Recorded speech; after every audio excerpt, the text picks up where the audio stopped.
I started walking back up to my rifle, and I swear I heard someone right What behind the me. fuck is going As I on turned here? around, I saw nothing. As I started to walk again, I heard this deep growl. It was really deep and loud, and what's worse is that it was all around me. I turned around, facing the range, and started walking backwards. The thought of some rabid dog charging out the bushes had freaked me out, so running wasn't a good idea. I slowly walked backwards up the hill to my rifle, but nothing happened. I grabbed my rifle and sprayed the target with rapid fire, hoping to scare off whatever was stalking me. I left 10 rounds of the mag and grabbed my rifle bag and quickly walked back up to the house. I never told my wife about this as I didn't want to freak her out. Fast forward about a year later from when we moved in, and my niece is staying with us as a live in now.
Okay, that was very strange.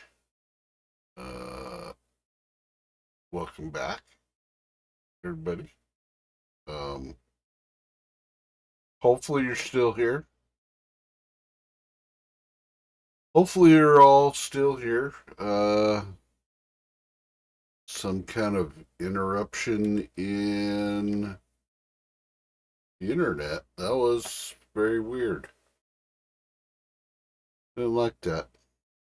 Don't like when that happens. So sorry about that.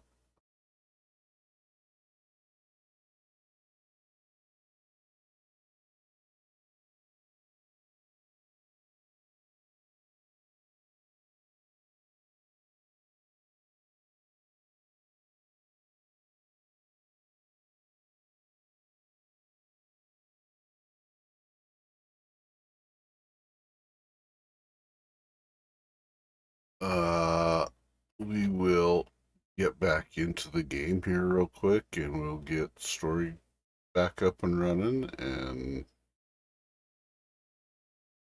hopefully we won't be dead.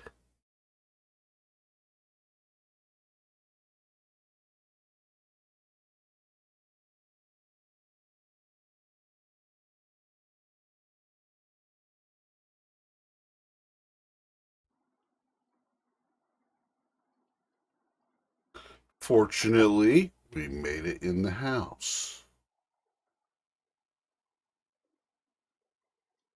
Nanny to earn money over the summer break from college. We were on our way back from the store about a mile from our house, and I just saw two eyes reflecting in the headlights coming from a wide tree. on this side of the road just Sorry ahead. about that. It had caught my attention because they were higher than a deer, but a different size and color. Just as I had said, "What is that?" and squinted, they vanished. I had made a comment that it was almost as if it had known I could see its eyes and moved. The color was a golden green, but they resembled the mannerisms of a large cat and felt ominous.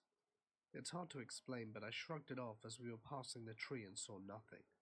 A few moments later, we arrived at the house.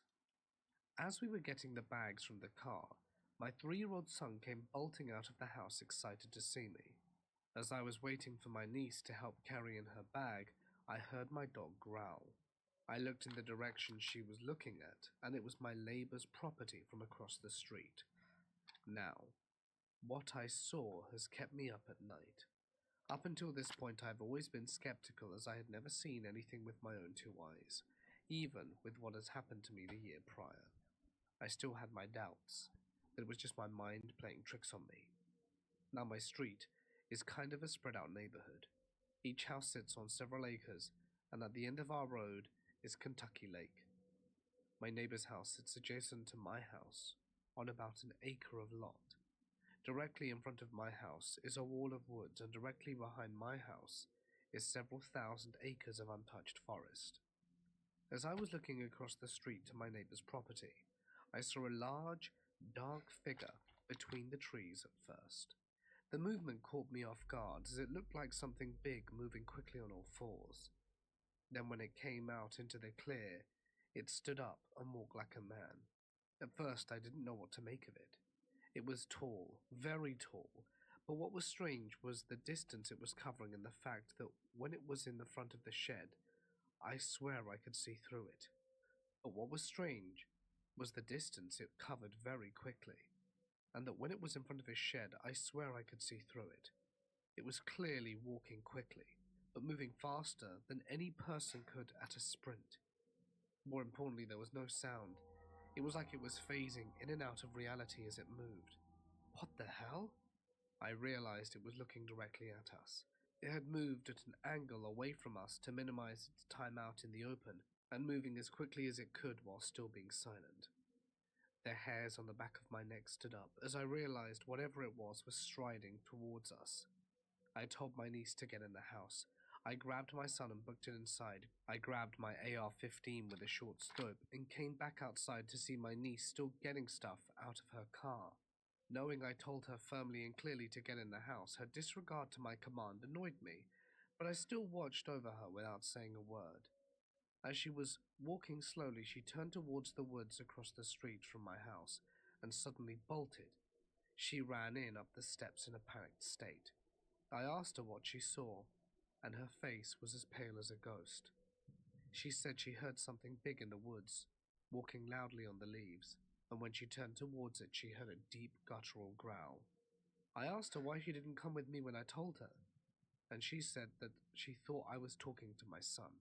I told her what I had seen, and she wanted to get a closer look to see if she could see something. I told her that it was not a good idea, but she went anyway. As she was walking down the walkway, I heard the sound of dry leaves crunching in the woods across the street. That's because I told her stupid to stop people and come do and take the stupid flashlight. shit all the At this time. point, she's about 6 feet away from my wife's SUV. As she turned and started walking back to me, I caught a glimpse of something grey and hairy bolt from behind the SUV, back across the street into the woods. My porch is raised, like our SUV is about 6.5 feet tall, and whatever this thing was cleared about 45 feet in what looked like a single jump. It moved like lightning. Whatever it was wanted my niece. It then jumped behind the car out of my line of sight and was waiting for her. She still doubted my warnings and grabbed the flashlight and walked back towards the car. As she entered my driveway, she stopped dead in her tracks and leaned forwards as if to see something. I asked her what she saw, and she turned and ran back up the porch with a terrified look on her face. She said it was a figure hiding inside the tree, and that she saw its eyes. I asked her what they looked like, and all that she could say was that it was a dull red, but as she got closer it looked dead. I asked what she meant by dead. and she said that the pupils were grey like the way eyes look when they go blind. She said it was really dark grey, and she swears she could see through it, almost like a dark cloud. She wanted to go outside again, but it was a bad idea. Looking from the stairs, it appeared to be a tall humanoid-shaped being, ominous as hell. The next morning we did a height comparison to the tree limb she saw it standing over, and it put its height around 9 feet tall, and its eyes were about 6 inches apart. At this point I don't know what this thing was. After doing some research, I think this might have been the Glimmerman / a crawler. I looked to see if there had been any other sightings in Benton County, but nothing. More importantly, I swear it would phase in and out, almost like a shadow person, but bigger and more obvious. Another thing that my niece had said that night was that she felt compelled to go back outside to it. She said it felt like the thing was communicating with her somehow, and it wanted her to go back outside. The more I read about this thing online, the more everything that has been happening over these past years makes sense. Like my wife wanting to go outside, hearing my son cry for help, the baby, my son going out, the dogs being scared. It all makes sense. A lot of properties down our road are undeveloped, unowned land.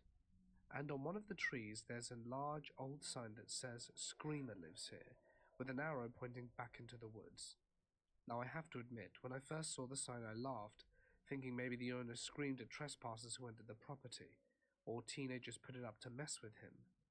But when I did a satellite search of our neighborhood, that entire section of road has no houses or trails or anything. It's just pure forest. Now that you understand the story, I doubt this is the end. The next question is, what can we do? I don't want my wife or kids to vanish one day.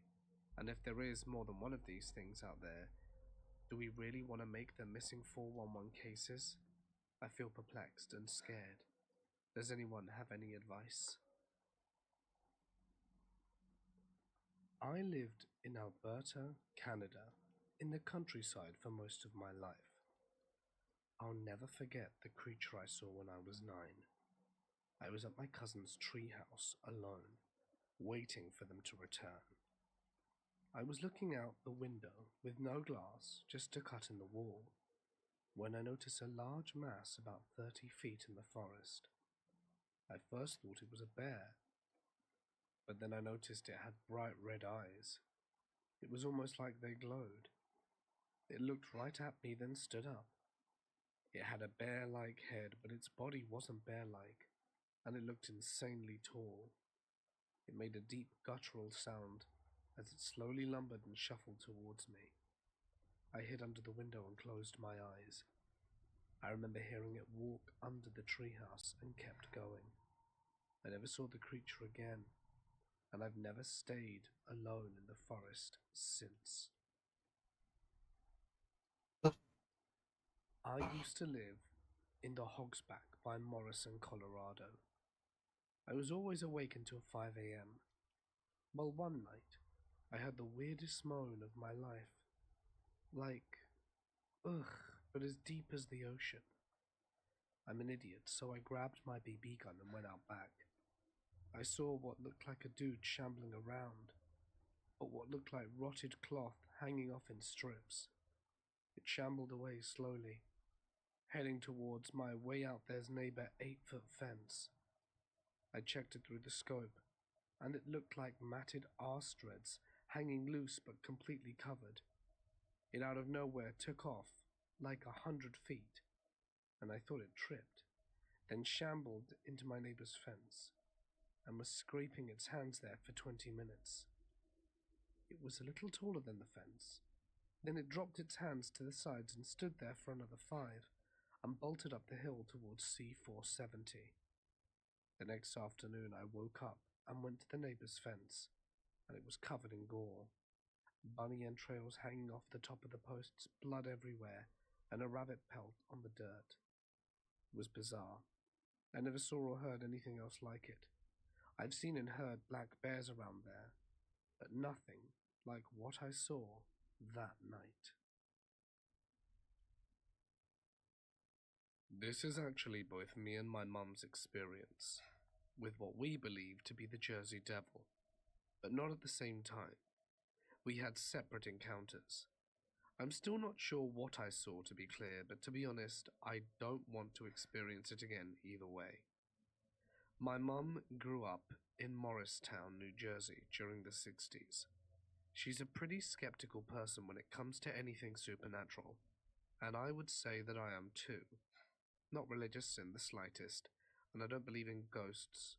But after my own experience, I do accept there are some things you really can't explain. I think the year was 1964. She would have been around 10. She has two brothers, and they are both involved in the Boy Scouts. But as the only girl, she tended to feel left out when they go on campouts. She was definitely a tomboy, and didn't understand, as the little sister, why she couldn't also go camping with the boys. Luckily, my grandpa was pretty in tune to this, and started including my mum where he could. He was a mechanical engineer, and was a big proponent of practical hands-on knowledge. Just because she was a girl didn't mean she wasn't going to learn how to change a tire or build a fire. In fact, she was the one who got me involved in Boy Scouts and still volunteers with my old troop 13 years after I've aged out, but I digress. Anyway, my grandpa started taking my uncles and her camping. Shortly after, my uncles started Scouts. My uncles didn't really care that much, and Mum wasn't interested until she thought she was being excluded. Obviously, she'd get upset when my uncles would go on troop trips without her, but my grandpa did this to give her the exact same experience where he could. My grandparents tried to get her to join Girl Scouts, but I guess her issue was wanting to be with her brothers doing what they were doing, not having a separate activity to go do by herself with other girls. As I said, I think she was 10 at the time, and Grandpa had taken Mum and my uncles to some state park for some late-night summer overnight camping and canoeing. All I remember, it was some river. Bass River Forest sounds right, after Googling, but to be honest, I don't remember. They spent the day paddling around in my grandpa's canoe near the campsite, and then they did the typical hot dogs on skewers and s'mores dinner before turning in for the night. Sometime during the night, she woke up needing to pee. There were pit latrines on the edge of the campground, but with it being pitch black out, she laid awake for about 20 minutes, until she felt that she really needed to go. She finally got the courage to do so, unzipped the tent, and poked her way across the campsite to the latrine. She went to the bathroom, poked her way back across the campsite, and climbed back into the tent. As she turned around to zip the tent shut, she caught a glimpse of two red dots staring at her from the side of the latrine she'd just come from. She said at first she just sat there staring, wondering what it was. Like she thought it was brake lights from a car, but it was just woods behind the latrine, so she didn't understand what a car would be doing over there. That is until they blinked and started moving very smoothly towards her. She said she zipped the tent up and crawled inside her sleeping bag and didn't move the rest of the night. They were camping right on the edge of the woods, so deer or other animals moving around at night isn't unusual. But she said the whole rest of the night she felt like something was slowly moving around the campsite, breathing. Any little twig breaking or leaf crunching had her terrified, but she didn't want to seem like a scaredy little girl and not get invited on any more trips, so she just stayed quiet and didn't wake my grandpa. She did say something to him the next morning and joked, "Oh, the Jersey Devil?" As far as I know, that was the end of it. She insists it wasn't a deer because the eyes seemed to pull off a red light of their own accord and moved so smoothly towards her almost as if they were hovering. She didn't have a flashlight or anything, and other than the moon it was pretty dark, so she doesn't believe it was just the reflection of a deer's eyes or something. Next up is my story. My grandparents lived in New Jersey until the early 2000s, so as I was a kid we'd go up there for Thanksgiving or Christmas to visit, usually a few times a year, once in the fall/winter and once in the summer. On this particular trip, it was just after the 4th of July in '99. I was 9. Our neighbors in Virginia had put on a neighborhood firework display which I ended up hating because a hot ember came down on my chin and gave me a blister. But that ingrained that particular 4th of July to my memory. A few days later, we were staying up in New Jersey visiting and spent the trip swimming in my grandparents' pool as I tried to keep from knocking my burn blister open. It was for a while after dinner one night, and we were just sitting on the porch watching some stray fireworks that the neighbors were setting off, and the night was winding down. My grandma had gone up to bed, and it was me, my dad, and my grandpa sitting on the porch while my mum and sister were inside watching a movie. I remember it was warm, and it was a breezy night. You could smell the fireworks. My grandpa finally decides it was time to head up after my grandma and dad walks in the house behind him. So he grabs another beer, and I was left on the porch on my own. The fireworks had died down a few minutes earlier, so I was about to follow my dad in when I heard a thump up on the top of the house. I looked up over my shoulder and saw 2 red dots on the eave of the roof. I just sat there for a second thinking they were embers from the fireworks, but then they blinked. This happened nearly 10 years ago.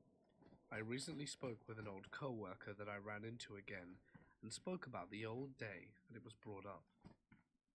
When I was about 22, I was working for a small security company of only 18 people at the time.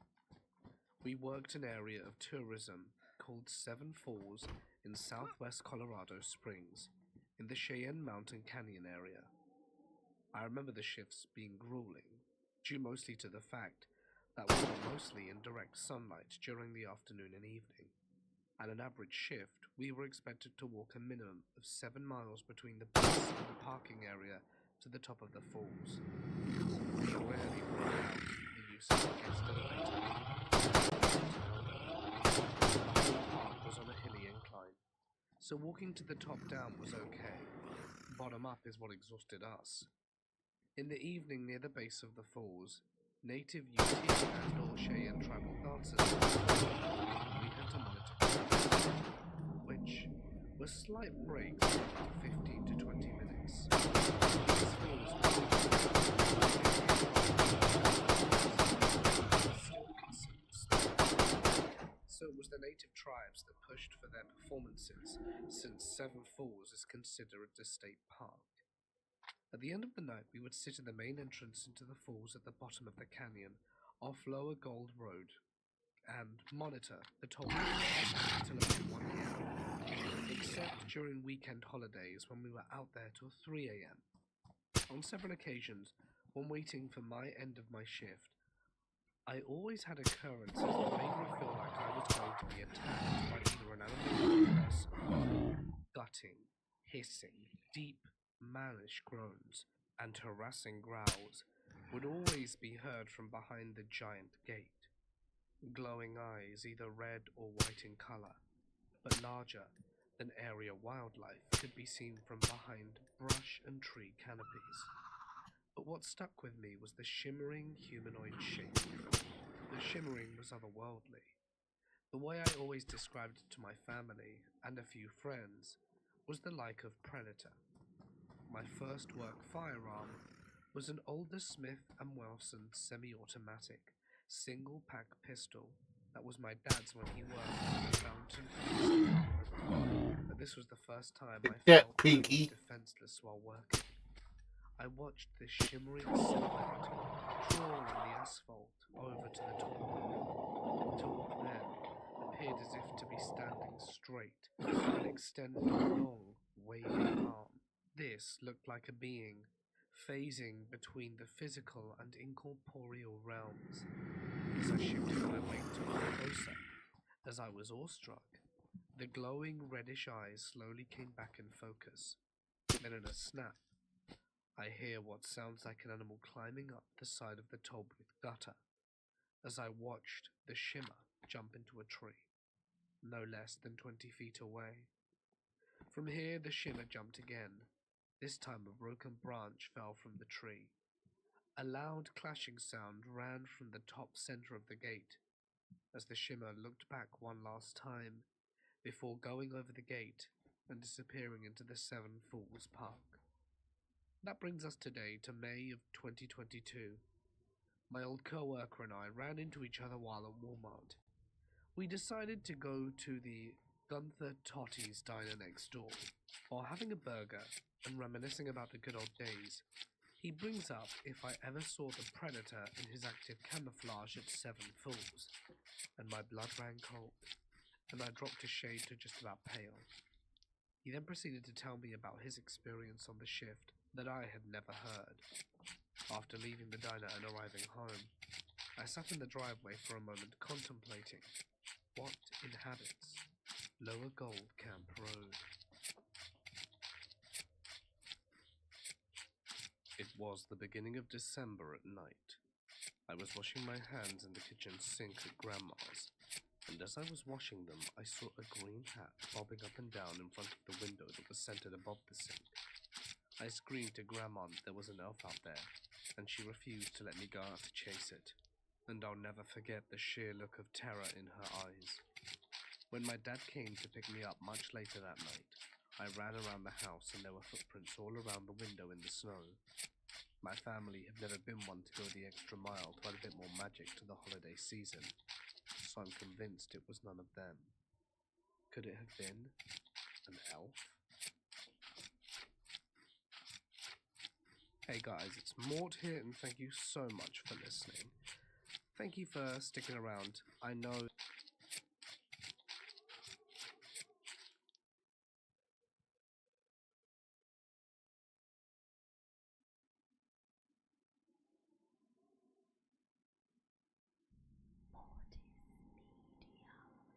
chorus of upset toddlers. The reason I had to wake up? I needed to pee like crazy. So we have this buddy rule that if you go anywhere, you need to bring your buddy with you, especially at night. It's not called Bear Lake for nothing. So I wake him up and tell him I need to go. He groggily says, "Are you serious?" When he saw me wiggling like a madman, he got out of his sleeping bag, grabbed his flashlight and jacket, and we get our boots on and unzip the tent. Instantly, we become drenched. We start walking towards the outhouse when about midway there we hear this loud-ass roar. Thinking it was a bear, I start to panic. We turned around but couldn't see anything without our flashlights. Suddenly, a flash of lightning illuminates the sky, and we see a creature with a massive wingspan. A long neck, spiked tail, and as it flew over us, we could see the silhouette of it, its wings in a downbeat. As it passes, the air from the downbeat literally pushes us into the mud. Terrified, we run back to the tent and hide. Needless to say, I totally forgot about needing to pee until morning. To this day, me and my friend still talk about what we saw, and we both agree that it was a dragon. I love to share this story, because when I open with, "I encountered a werewolf once," people are immediately intrigued by the absurdity of what I'm saying. These two stories happened almost a decade apart, and for obvious reasons I cannot guarantee they are related at all, but it seems reasonable to at least entertain the idea. The first story takes place at my cousin's trailer, a couple of houses down from mine. We live in a rural town at the foot of the Appalachian region, so there's plenty of forest coverage around us. We were playing hide and seek and all was well, until I tagged my cousin and made him the seeker. He hated seeking, so instead of playing the game he decided to sit and quit. It was fun. The time was around midnight, maybe a bit earlier, so naturally it was pitch black, and perfect for scaring someone. My cousin's friend, my brother and I began to devise a plan to get revenge on my cousin for being a sore loser, and we came up with this. We were to lure him to the edge of the forest, and my brother was to jump out at him. A very simple plan for a couple of 13-year-olds. So we got to it. We managed to convince him that there was something making a noise in the woods, and so he came with us to investigate.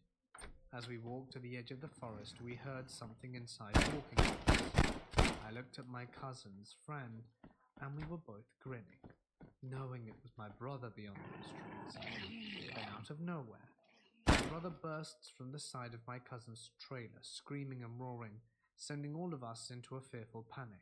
He got us good, so good in fact, that we totally forgot about the noise coming from the forest that could no longer be attributed to my brother. As we were all laughing about the scare, we heard a horrifying noise coming from the depths behind us. It was a loud scream that sounded like a man screaming for help, and slowly changed pitch, and to this day I swear it said help.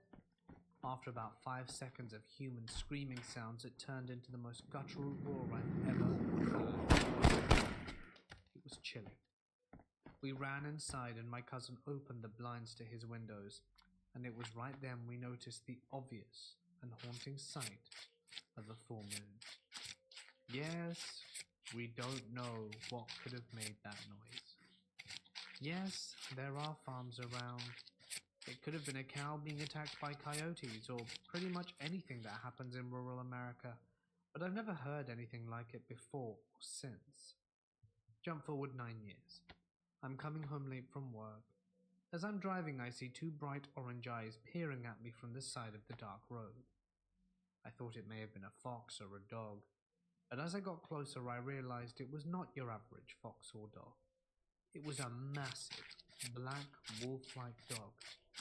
The animal was so tall while on all fours that it seemed to be almost as big as my car.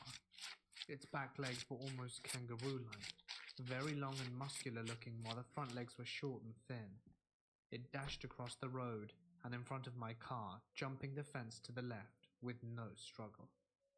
When I got home, I nonchalantly told my family that I finally got to see the werewolf that made the noise so many years ago. I don't necessarily believe that it's an actual werewolf, but I cannot honestly say it isn't.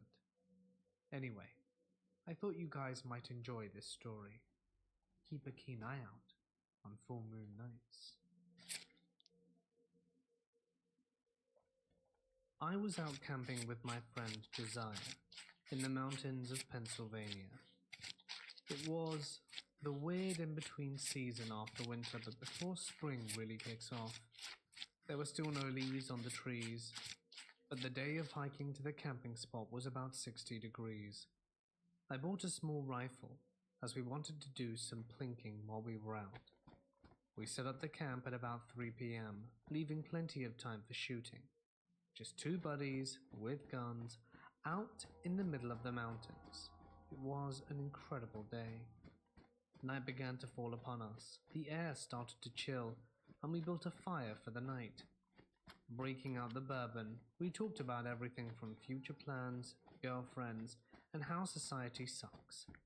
Josiah was used to camping, an industrious guy who had a passion for the outdoors, but to put it kindly, was not the smartest person I've ever met. From across the mountain, we could begin to hear coyotes.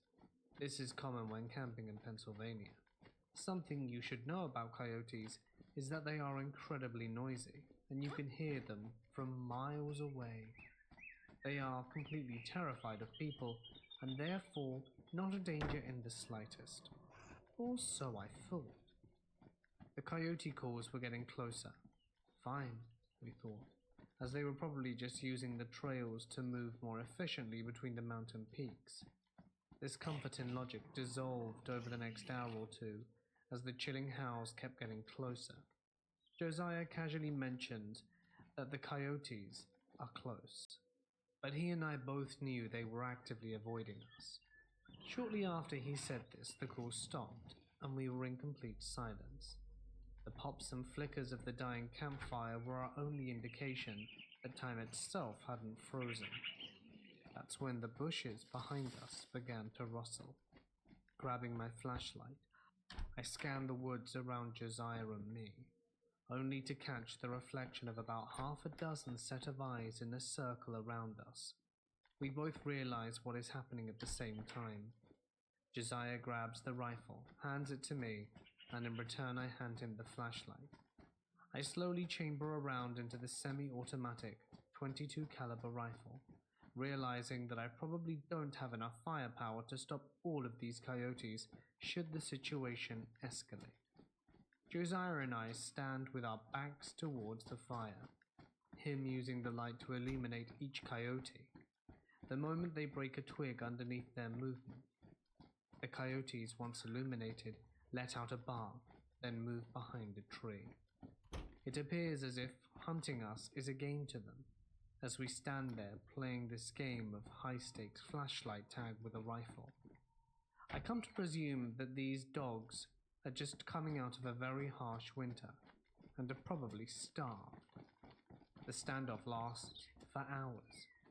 Just as quickly as they surrounded us, they vanished into the darkness of the forest. No, I will Only run. their hunting calls on other mountains. I slept with a rifle that night. To this day, I still don't know why a typically harmless animal made us fight for our lives that night. The next morning, the situation didn't get any better. Central Pennsylvania has odd weather snaps. The day before, 60 degrees Fahrenheit. This morning, there were about 3 inches of snow on the ground, temperatures were below 10 degrees, and heavy snowstorms rolling in. This was uncalled for by every weather agency I checked before we set out on this adventure. We packed for temperatures as low as 30, but not this tundra. Hands were bright red, dexterity lost, and I've been cold before, but this was the first time I was cold and unprepared enough to worry. Forget cooking breakfast. We needed to get out of there before the snow picked up. We tore down the tents, put on as many layers as possible, stretching shirts over shirts, packing bags, and cleaning the site in less than an hour. We make our way down the War Trophy Mountain that we'd battled for the night prior, but the trails below are covered by unpacked snow. We were going to have to use map and compass. We were also going to have to trailblaze through more difficult terrain if we wanted to make it to the car. We find a felled tree, lay out the map in the quickly accumulating snow and try to orient ourselves. If you've never been cold, hungry, and most likely dehydrated while trying to identify mountain peaks and where they correspond on a map, then let me be the first to tell you that it is an aggravating experience where any decision could mean the difference between living and dying. We find 3 identifiable peaks, see the creek that we crossed in the previous morning, and have a plan to get through the 5 miles as quickly as possible in a straight shot. This wasn't a typical hiking pace. We were just short of jogging, both to keep body temperature up and to expedite the trek until we could get into my used sedan view and pray that the heat worked. 4 inches of snow were now weighing down our footsteps. As we approached the creek, we remembered that the bridge we crossed before was another 3 miles out of our way, a distance we were unwilling to add to our already freezing bodies. That was only just beginning to freeze, but quickly. Josiah heads northwest along the riverbank to look for a method of crossing. I direct myself southwest to do the same. The instructions were to not walk for more than 200 meters away from the central location, so that we could still hear each other calling that a solution was found. Within minutes, Josiah calls. A tree had fallen over the creek that offered about 3 feet of clearance above the hypothermic waters, and I offered to cross first. Straddling this tree, I slide myself over the waters rushing below me, mistakenly seeing my pocket knife fall out of my pocket into those same waters. A mild inconvenience in any other situation would be the loss of a necessary tool for getting out of this occasion. I crossed the river, choosing that creek bed to be the resting place for the knife. Josiah crosses after, clumsier than myself. His foot dips slightly into the creek, dampening his sock. Our time to now get into the car is now cut into minutes, if we do not get his foot warm. We sit down, take his boots off, take off his socks, and the cold wintering snow must have felt like knives against his skin. With our reduced movement of our cold fingers, I'm helping him find a fresh pair of socks in my pack, as he was wearing his last 2 pairs. Socks are something I always bring in quantity on these trips. I find the socks. Josiah puts them on, struggles to put on his boot, and we eventually begin our voyage again. We traverse the last few miles of the wilderness and make our way back to the SUV. At this point, we are nearly running towards the vehicle. There are 5 inches of snow. I unlock the door, dump our packs in the back, and turn the key. The car revs, and the sound of the engine roaring over the snow was like the cries of victory we deserved.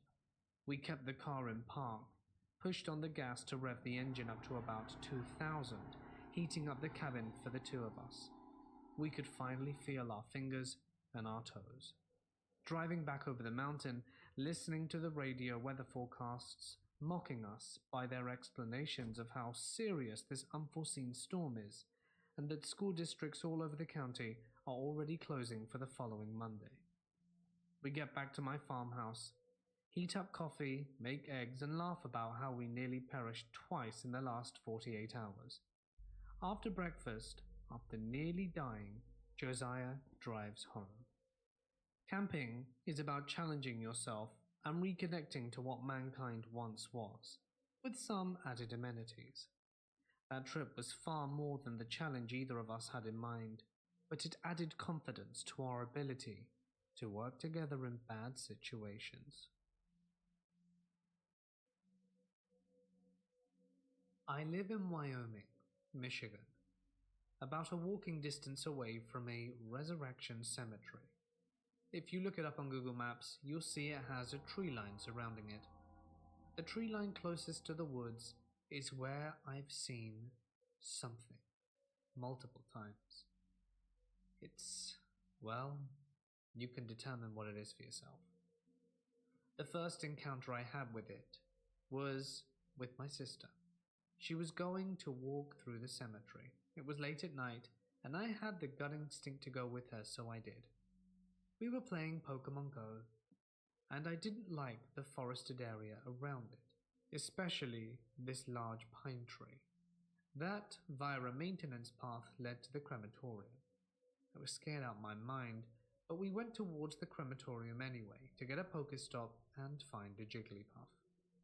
We had to go so close that we were now on the maintenance path, but the nice cobblestone half. It was when I looked to my right that I saw the creature, hunched over. It almost looked like a normal human being, but more terrifying. It appeared to have seen me too because it stood up. It was tall, at least 7 feet in height. I told my sister to run and we legged it home, where I proceeded to pray in my room for a while. My mum had a sighting too. She mentioned seeing it, something grey, hunched over the top of the pine tree. She mentioned seeing something grey and hunched over, in the top of the pine tree. When she looked back though, it was gone. Safe to say we went home early that day. I consider myself a little bit sensitive, and when I close my eyes sometimes around that area, I think I can see it. The 2 gaping holes staring back at me. My mum described the creature, and I recognized it as something I'd drawn a few weeks ago. I burned this image, but have since redrawn it. My most recent sighting, and the one that kept me from returning to the cemetery, happened in broad daylight with a friend. His name is Mark. We wandered around the cemetery for hours until my arms started hurting, and I decided that we should go home for a snack. As we walked, my anxiety heightened. I told him about this creature, but I suspected we wouldn't have to worry as it was daytime. As we were walking along the sidewalk, about to reach the tree line, I saw a big Totinos! squirrel and dog in the middle of the sidewalk. I looked up, and I see the crawler running straight past into the tree line. It was grey, and ran on all 4s rather than 2 legs. I told my friend to run, and he did. We both ran until we reached the intersection. I would appreciate any advice on what the hell this is. I was about 14 years old when my dad went away on business for a few weeks, leaving me to tend to the farm by myself. mostly just feeding horses and chickens. Not a big deal. The farm was way outside of town, and down a dirt road. The nearest neighbors were 2 pastures away, and my dad insisting on never locking the doors. The farm was always seriously eerie in the mornings. After the first few nights, I started hearing tapping on the windows late at night, so I obviously broke Dad's rules and started locking the front and back doors. Then the window tapping advanced to doorknob rattling, and then I started finding odd things around the farm while doing the chores. One morning, I found the horses stuffing themselves in all the hay storage stall. The latch for that stall was very stiff and a little complicated, so it had obviously been opened by a person, not the horses. The worst morning, I stepped out onto the back porch to find all the chickens sitting in a row along the side of a shed, evenly spaced, with their necks broken. 1 or 2 of them were still moving a bit. They looked set out on display. The chicken yard latch had obviously been opened by a person and left open. The worst part was when my dad finally came home, he blamed me for every bit of the oddness and disaster, and acted like I was stupid for being scared. He insisted that the horses open the hay latch, and that the dogs were responsible for opening the chicken yard and the line of poised, broken-necked chickens. I think it's worth mentioning that our next-door neighbor was well known for being absolutely mental. Documented bits of crazy that my dad was entirely aware of included putting bear traps in his haystacks to catch the kids who had been playing with it, and blocking off a neighbor's driveway with a load of dirt as revenge for not letting him ride his horses on their property. So my guess is that our neighbor knew that my dad was gone because his vehicle wasn't present, could hear my music turned up in the distance across the pastures, and figured terrorizing a middle school girl would be a fun hobby for a few weeks. I should start by telling you a bit about myself. I'm a guy in my 20s. I'm 6'4". I'm a vet, student, and train kickboxing. There isn't much that scares me, and people can regard me as an intimidating dude. My university is on top of a hill outside of town. From my dorm window on the 7th floor, I can see huge wheat fields and the nearby forest. My first encounter was last year. I have a German shepherd called Hades and a husky pup called Ragnar. That day I left uni quite late. It was already dark outside. Usually I don't mind taking them out at night, as I can let them run without their leashes. They are trained, and I know they're going to listen to me. Besides, I know everyone knew them and wouldn't hurt them if they were left out. They have collars that light up, since Hades is fully black and Ragnar is fully white, which makes it hard to see him during the winter, if I could see them all the time. We walked for a while, and they were playing and running around, and at some point Hades stops and starts growling, looking into the wheat fields down the hill. I didn't think about it. There are bats, owls, and other critters around us. I leashed them, not wanting to run after them if they decided to go chase something. About half an hour of non-stop growling later, I'd had enough and decided to take Hades home and go out so that Ragnar can run a bit more. I got home and expected him to go into his cage. He likes sleeping there and I never lock it. But that night all he did was stand at the window looking out. Since the pup was whining and wanting to go out again, I tried to drag Hades into the cage and lock him until I got back. Who knew? Maybe he might be trying to go out the window. I got a look, and on the parking lot I saw a dark figure circling the cars. Thinking that it might be some local trying to steal something, I grabbed my flashlight and shone it at it. It wasn't a thief. In fact, I wouldn't say it was human at all. It looked up, eyes reflecting the light from the flashlight. It was black. Its head looked very similar to Hades. It was standing on all fours, but when I shone the light, it stood up, the roof of the cars barely reaching its midsection. It let out a growl, which I later learned that many of the tenants heard. Hades then went wild, trying to bust out the cage. Ragnar was whining ever louder. I realized he didn't want to go out. He was trying to get as far away from the window as possible. The growl made me flinch and I dropped the flashlight through the window. I tried to see it again, but it was too dark. I heard the crunching of snow as it left. The next morning I went to find my flashlight and found huge dog-like footprints in the snow and a foul smell that still lingered. I borrowed infrared binoculars from a hunter friend of mine ever since, and I've seen it 4 times in the forest, twice crossing the field, and once it's come near the hill to look up. I and my roommate have been taking turns keeping watch at night when Hades starts growling. I don't take the dogs out at night, and Ragnar doesn't play and run around anymore. He just stays pressed against my feet. I hope he grows out of it. I do mineral exploration in Alaska. I'm often transported by helicopter to remote regions throughout the already remote state. A few years ago, my field partner and I came across what seemed like a bear kill of a caribou carcass. But when we got closer, it seemed odd.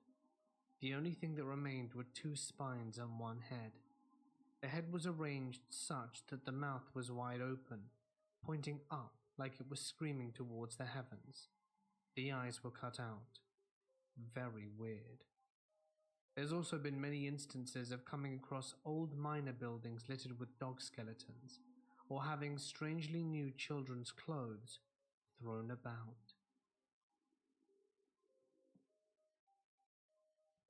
I lived in Montana on some land my dad owns, and I was hiking up a mountain like I do frequently. I heard this really weird screaming coming from the other side of the mountain, away from my house and deeper into the woods. It wasn't a mountain lion, too deep and long, and it went on for about 10 seconds, and I'm fairly confident it wasn't a bear. It kind of sounded like a human, almost distorted, almost like someone was possessed by something, sort of like what you'd hear in a horror movie. I got to the top of the mountain, pulled out my binoculars, and looked into the general direction of the scream. That's where I saw it. A weird, humanoid-looking creature, as white as paper and without any hair or clothes or genitals for that matter. And its arms were longer than its body. It had these huge black eyes that covered most of its face, and it was walking. But as soon as I saw it, it stopped and stared at me. I watched it carefully, I don't even know for how long, thinking that it was staring straight into my soul. I had to look away because my eyes had started watering from not blinking. When I looked back, after wiping my eyes, it was gone. I couldn't see it anymore, which made me think it was a weird hallucination or something. I decided to get the hell away from the area and ran back home. The scariest part is that 5 minutes after I walk in the door, I hear the scream again. It was much closer and made my ears ring. Now that I think about it, I remember that I could hear my dad yell at me whenever I needed help with something every other time I was up there. I'm pretty sure it was where I was standing where I first saw it. My dad heard it too, so it wasn't just a hallucination. And my neighbor was talking about the screams a week after it happened. I've researched it as best I could, but I've never found anything except a description. I've never seen it since, and my dad hasn't either. One of the many reasons I moved in with my mum in Arizona.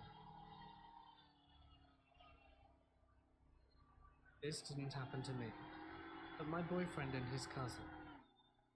They were 17 and driving down this really dark road in the southwestern part of Arizona. It's a long stretch of road that was well known for not having any street lights, and it was surrounded by the local farmer's field. It had a huge canal that ran along the side of the street. There was also a very small town that connected to the west side of the streets to the south side of the streets, and it was named Santa Maria.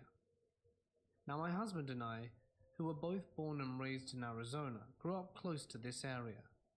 We'd heard about all the crazy stories and strange happenings, but crazy stories is all that we believed them to be, especially because we drove up and down through this street almost every day, definitely every weekend, and always with our family as youngsters, then as teenagers looking for a spot to party or make out at. So, with that being said, I just want to say I don't condone underage drinking. We were young and dumb, but now I'm a mum. Anyway, on this night, my boyfriend and his cousin were sober. They had just left the south side and were now heading home. They were on the 67th Avenue and Lower Buckeye going west 75th and Thomas Road when the car in front of them swerved crazily, and there wasn't any heavy traffic, but there was a car in front of them and one in the back. When the car in front of them swerved to the right, this is what they described. A lady in a white gown and a veil with no face was floating towards them. The cousin screamed to hit it. My boyfriend hit the gas fast, swerving to the right, causing them to almost crash into the canal. Neither of them looked back behind them into the mirrors. Then they sped all the way home, not saying a word. When they pulled into the driveway, his cousin jumped out the truck and ran inside, leaving him behind, and the passenger door swung wide open before he even put the truck in park. My boyfriend then ran inside too, frightened by what he'd just seen. They were both too scared to go out and check the bed of the truck, or even go to close the door. To better understand, where we live there have been accounts of people seeing La Llorona, which is apparently what they think they've seen. Bear in mind I've been married to this man for over 20 years. He's a straight up guy, and has only shared this story with me on several occasions. Each time I curiously ask what I think he saw, and he stares at me quietly and says, "Well, she was floating, because I didn't see her feet," which then tells me she probably wasn't human. I just want to let you know these guys aren't remotely cowardly, but something on that road scared the hell out of them. I used to own a horse boarding and training farm with about 45 acres surrounded by woods. I used to spend the night there quite a bit, because I had to start chores early in the morning, so if I stayed up too late, it wasn't worth it to drive home. One night at about midnight, my dog started to bristle up and growl at the door of the office I slept in, and then my iPod, which I kept on a speaker in the middle of the barn, started blasting out Johnny Cash's Ring of Fire at full volume, which I definitely had not left on. Let me tell you, that song is freaky as hell in the middle of the night. Like wet your pants freaky. My dog was full on growling and barking at the door, so I cracked it to let him run out, figuring that if someone were in or around the barn, he'd get them. Anyone there would have had to have been trespassing at that time of night. After a few minutes, I went out of the office into the barn aisle with the bat to turn off the creepy music. The light I usually kept on so that I could see around was off, so it was pitch black in most of the barn. No, I just My lost dog the internet. was staring out the barn door, which I kept open in the summer to keep the horses cooler, as his hair bristled but wasn't leaving the barn, which he was allowed to do. I wrote it off as creepy as hell, but ultimately just was one of those things. You know, like it's weird and I can't explain it, but there's got to be a rational explanation that I simply don't know what it is. But the real scary part is that my property shared a private gate in the back with the property closest to mine, which had a gate at the back. Most of my property was fenced because of the horses, and the property next to mine was dozens of acres fenced with a chain link fence, which, if you know anything about rural fencing, is not done. Anyway, we found out later that the owner of the adjoining property was Todd Kohler, the South Carolina serial killer. He had a woman chained up like a dog on his property, who he and his friends would abuse and walk around the property on a leash. He also had some of the remains of the people he buried on his property. He was doing all that stuff while I lived next to him. In fact, I used to ride on his property, but would always turn around if I heard machinery. In retrospect, it was probably burying things, or got the creeps, like something would tell me to turn around and go home. I was probably one of the few, if not only person beside his friends, to go on his property while all of that was going on. This Well, story that was told not to a me by a cryptid childhood story. friend's dad. Me and my friend had known each other for quite some time. Most of that time he lived in town. This town has a population of 8,000, literally in the dead center of Illinois. On the edge of town, on a country highway, there's the remnants of a small pig farm and slaughterhouse, which is now run down, the land of which his family used to hunt on since the 80s. Hugh are 8th grad year, and he tells me he's moving out to the country, to a new neighborhood that's being built, upscale homes, and his dad's been promoted at the local power plant. This was a mile from the farm/slaughterhouse. I start staying out at his house much more than usual, because it was awesome. Lots of money had gone into it. We would explore the woods during the day, and this was around 98 to 99, and we would spend the nights inside listening to music and messing around with Yahoo chat groups. One day out in the woods, we came across a pond of a decent size. There's a small island in the middle. My friend sees this and immediately goes pale, telling me we've got to leave. We hightail it out of there without waiting for me, and I follow. I keep asking what's going on, but he won't tell me. We finally return to his parents' house and are sitting in the kitchen when we come in through the garage. They see his face and ask him what's wrong. He tells his dad he found the pond. His dad looks sick, and I again ask what the hell is going on. Now, his dad is a pretty straight-laced fellow. Not really a sense of humor to speak of since I met him. I would only enjoy a glass of expensive whiskey when he was in the mood.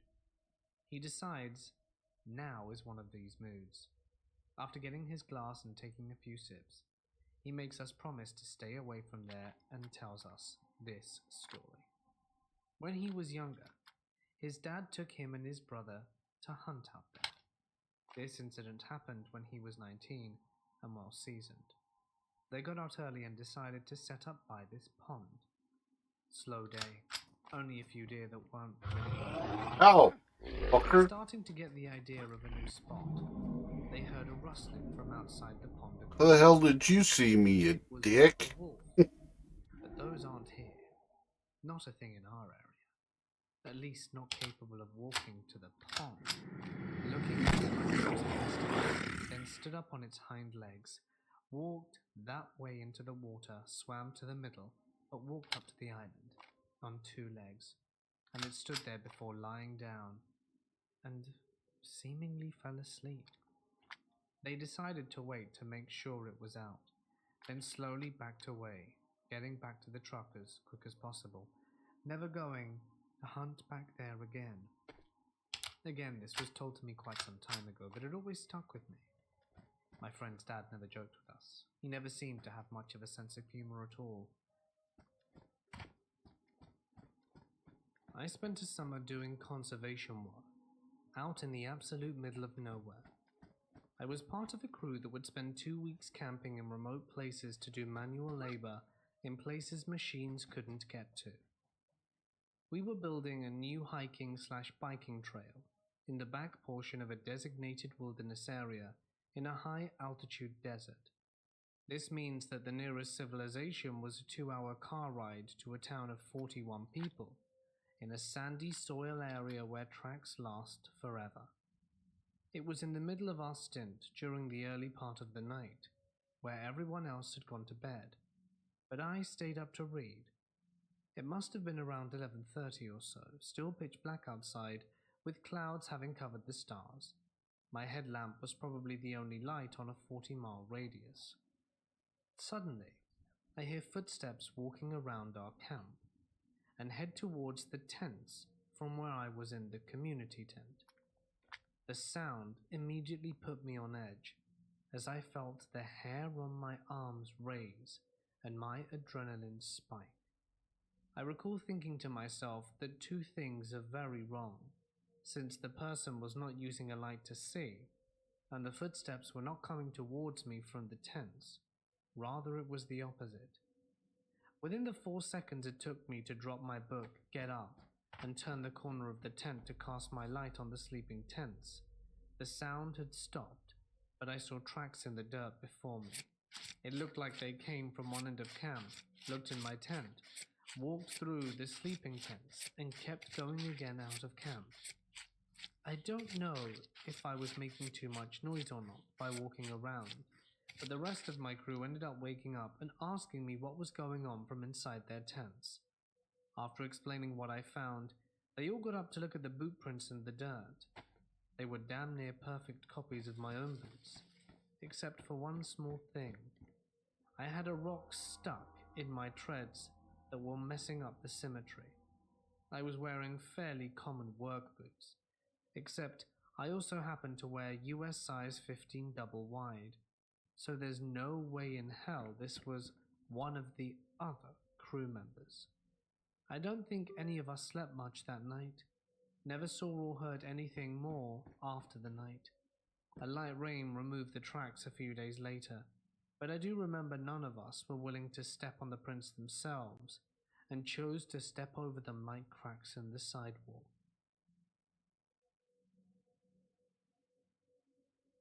Me, my uncle, and my grandfather are all avid outdoorsmen. We've heard it all, including bobcats during mating season, which, if you haven't heard, sounds like a woman screaming. Quite honestly, this scared the crap out of me the first time I heard it when I was around 10, and honestly probably accounts for a lot of encounters that people claim to have out in the woods. As for my uncle, however, nothing ever phases him, and he's the most down-to-earth, no-nonsense outdoorsman I know, and has had many close encounters with black bears, bobcats, and even a cougar, and he always shares these tales with the younger kids at the bonfires. But one time he told me and my grandfather about something that he could not explain, something that chilled him straight to the bone, and made him question how much he really does know about the woods. Now this takes place deep in the Appalachian Mountains, west of Boone, but I don't know the exact spot, as he would never say. Him and his buddy Brian were backpacking, as they had done many times before. He had a larger group that did this sort of thing every year, but this time it was just the two of them. Now this trail they are on is miles from any road, much less residency, and is not the sort of trail you would encounter other hikers on. This is pure wilderness. A few days into the hike, they set up camp overnight next to a stream they were following, cooked dinner, and then turned in their tents for the night. Sometime later, my uncle was awoken by something outside their camp. He listened intently, although he wasn't alarmed. Perhaps they had left food out, and a bear or raccoon had wandered up to snatch a quick bite. He then noticed that whatever was outside the tent was big, really big, and he could feel the impact of its feet hitting the ground. By now he had grabbed his 44-point Magnum and laid it on his chest, just in case, of course. He still wasn't alarmed, as he had had many close encounters with bears before, and that's when he realized it. In the dead of the night there were no sounds, and the woods were oddly quiet, and he could hear the individual footsteps, and they were only two. Whatever was outside his tent was not walking on 4 legs, but 2. At this point he starts getting genuinely scared as the footsteps get closer and closer to the tent. He could now hear the heavy, raspy breaths of the creature, almost like a grunting sound that it took with each step. By now, his firearm was pointed right in the direction of the noise. He had no clue as to the height of the creature, but he could tell it was big, like a 300-pound man walking through his camp. And then he heard the creature simply slowly walk back into the woods going upstream, and heard the leaves rustle a bit as it entered back into the forest. And then the return of silence. Upon waking up the next day, he thought he may have dreamt it, when Brian came running up to him asking if he had heard whatever the hell was outside their camp that night. They immediately looked for tracks, but found nothing. The story doesn't end there, however. Sometime later, they went backpacking again around the same area, although not exactly the same. They were all sitting around the campfire when they heard a pack of coyotes howling, which is not uncommon in that part of the state. They were listening to this symphony when out of nowhere came a deadening noise that echoed all through the valley. He described it as if a really big 200-pound muscular man had taken a baseball bat and slammed it against a tree as hard as he could. The forest immediately went silent, and not a single coyote howl or yip was heard again for the rest of the night. Now, my uncle was dead serious when he was telling me this story, and isn't the type to make up stories to sound cool. It's really against his character, and I believed every word he said. My grandfather offered little to no insight as to what it could have been. As for me, it does sound a lot like the other Bigfoot stories I've read online, especially for knocking. What do you guys think? I'd love to hear your own ideas. I am an avid hunter in a rural town in Missouri. My family hunts on public land, and we have hunted on the same ridge for multiple generations. The land used to be kept by a large sawmill that used mules to drag the trees to the mill in the nearby town. We have found all sorts of crazy stuff: railroad spikes in the middle of the woods, horseshoes grown into the side of trees where they hung it on a limb. One of the craziest things I found in the woods was where a wagon had fallen off the side of a ridge, taking the mules with it. It's something like a 200-foot drop, so they just left everything down there. I've hiked by this thing hundreds of times, and from our hunting spot, the woods all rotted from it, but the metal brackets and wheels were still there, grown over and taken back by nature. One day while walking in the woods, I get to my spot that's probably half a mile from that spot that I've been sitting for the past few hours, when I hear what sounds like people yelling down the ridge, followed by a loud scream and a huge crashing sound. So I grabbed my gear and started to make my way out. When I get to where the wagon debris was, there was a flower wreath laid over the wagon, but I've never seen anyone down there except my family members, and no one knows who might have put it there.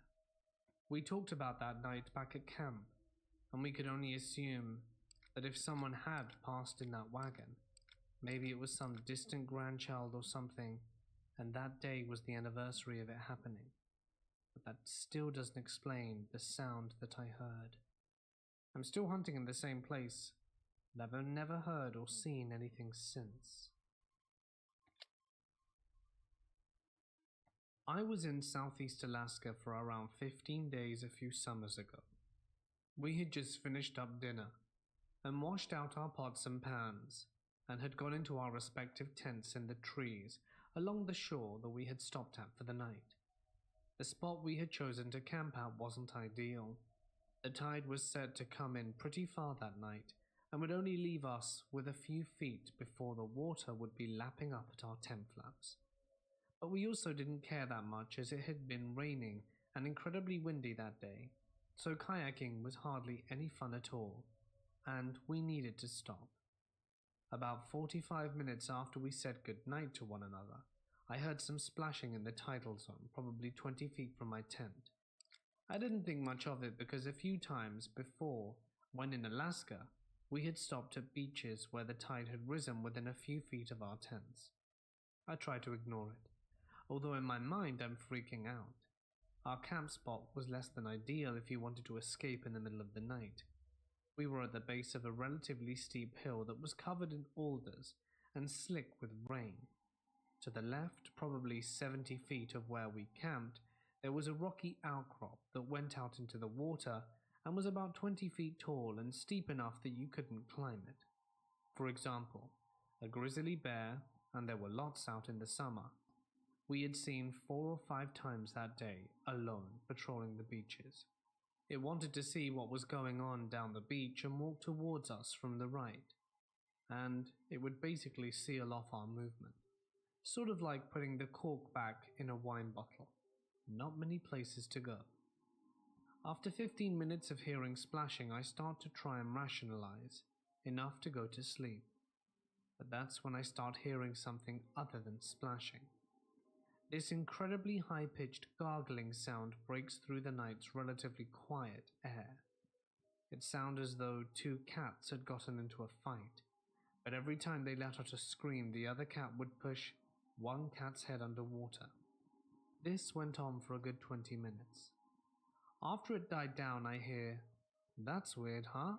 from the other tent, obviously trying to downplay the incident. I, being scared as hell, just reply, "Yep, gonna sleep." 15 minutes pass without as much of a sound, but then the same gargling breaks through the night, this time much closer. The noises are deeper this time, more guttural. It sounds like an old man fighting with a cat, and each time each of them shriek, they are forced underwater. The splashing intensifies, and it sounds like it's coming from right outside my tent. I think that the fear of whatever was going on eventually just zapped me of all my energy, because eventually I fell asleep.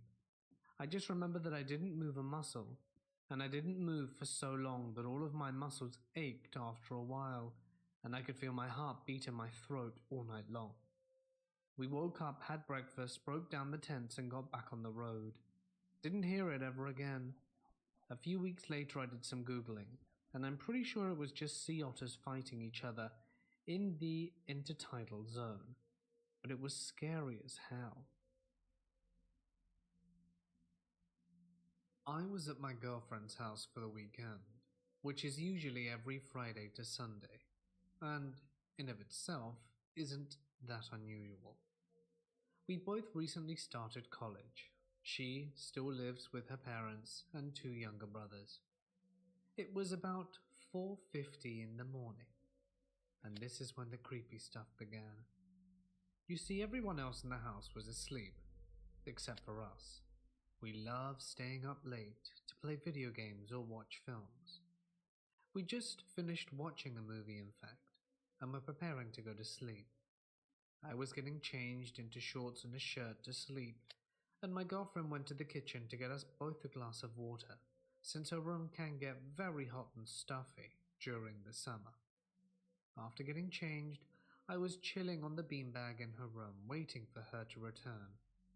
At this point, it's important to understand the basic layout of where she lives, otherwise this next part might be slightly confusing.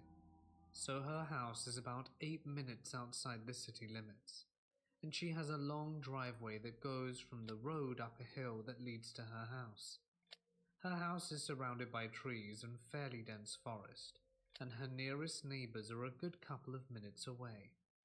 At the end of her driveway is a motion sensor that, when activated by movement, then makes 3 loud beeps inside her home. Her dad is a fairly high-ranking military man, so he definitely takes precautions and safety measures to ensure his family's safety. And like I said before, she was in the kitchen alone at around 4 a.m., while I am still in her bedroom. Her kitchen is down the hallway and through the living room from where her bedroom is, so she should be back within a minute or two. She was just taking at least triple the usual amount of time, and right before I was going to head into the kitchen to check on her, she walked around the corner with a worried look on her face. She can be spooked pretty easily, so I wasn't alarmed at first. She handed me the water and then started to explain quickly why she had taken so long. She'd pretty much said that she was in the kitchen, in the sink, filling up the water, when she heard a whining sound coming outside the 2 windows near the sink. She figured it was one of her 2 dogs and decided to go to the garage to check on them. They were both curled up in their kennels when she opened the door, asleep, and had only just been woken up by her turning on the light to see them. She told me at that point she was pretty confused and slightly uneasy. She walked back into the kitchen and heard this really deep, weird bark coming again from somewhere outside the kitchen windows. And please note that it was 4 a.m. so it's nearly pitch black outside, especially since the dense trees around their house block up plenty of moonlight. She told me she couldn't see anything and hurried back to the room to tell me. I was slightly skeptical at first, since I assumed it was just the dogs and that my girlfriend was really tired and tripping out. So I agreed to follow her back to the kitchen. At first I heard nothing for a good 2 minutes and decided to try and recreate what she had done. I walk in, turn on the sink and wait. Another 2 minutes go by and I hear the same freaky whining sound coming from outside the window. It sounded so much like a wounded animal. I had to turn on the lights on the garage again, which was slightly lighting up the area outside the window, but I couldn't see a sign of animals or anything. She switched off the light, and then we heard the whining sound grow further away, almost as if the creature had fled up the hill near the kitchen and towards the forest. That was when we realized that it was scared or sensitive to the lights, so we left the kitchen and returned to her room. At this point I was pretty spooked, and I wanted to make sure that whatever it was had been scared off for good. So we go back into the kitchen, and after a few minutes, both armed with decently sized knives that my girlfriend has in her room for protection. 5 minutes go by in the kitchen, and it's silent. But then the whining starts up again, and a weird, sad barking sound, like something imitating an injured animal, was maybe 10 feet outside the kitchen windows. And at that moment I realized something. There's no reason for some creature to try and imitate an injured animal's sound unless it wanted to lure us out and cause us harm. I get slightly annoyed and start to yell at it to go away, and everything falls silent. Then I hear movement outside the window, and a weird sound, almost as if something was moving alongside the wall right under the window. Then, whatever it was lets out this unnatural sound, almost like a groan and a growl. My girlfriend and I looked at each other and sprinted out the kitchen without a word. We hid in her room until we passed out at 5 or 6 a.m. We had talked it over, listened to a ton of animal noises, and not a single one got anywhere close to the final unnatural sound. I wouldn't even be able to accurately mimic the sound. It was so eerie and haunting, and I can still hear it in my head. So we did some research the next day, and there are a few known possibilities that we came up with. Perhaps a Wendigo, skinwalker, I don't know, maybe even something else. We looked around outside in the morning, and there was no blood and no tracks, so definitely no injured animal. However, on the hill about 10 feet in front of the kitchen window, we saw 2 heavy indents on the ground and then flattened grass leading up. We decided to tell one of my girlfriend's brothers about this experience so that he could help test something. We had one person go inside the kitchen sink near the windows and the other walk around in various places near the windows making sounds to try and triangulate where the creature had been standing. We concluded it was at one point no more than 5 feet from the windows, and then at another point it fled up the hill, which matched with the trampled grass and indents leading up the hill. Farther up the hill there's a path that branches, and another part of the path is fairly abandoned and overgrown. Nobody has walked there in at least 2 years, and I followed it to the end and kept going a little further looking for tracks. I did manage to find something interesting. A 3-foot-tall fern and brambles almost completely flattened, and a few twigs snapped perfectly in half as if something decently large had walked through the area in a hurry, and it seemed very recent. We then decided to tell my girlfriend's parents about it, and her dad seemed especially interested in it. He told us that the wood panels on the pump house had been torn off within the last few days. He then took one of the dogs into the woods, and we assume he checked for any signs.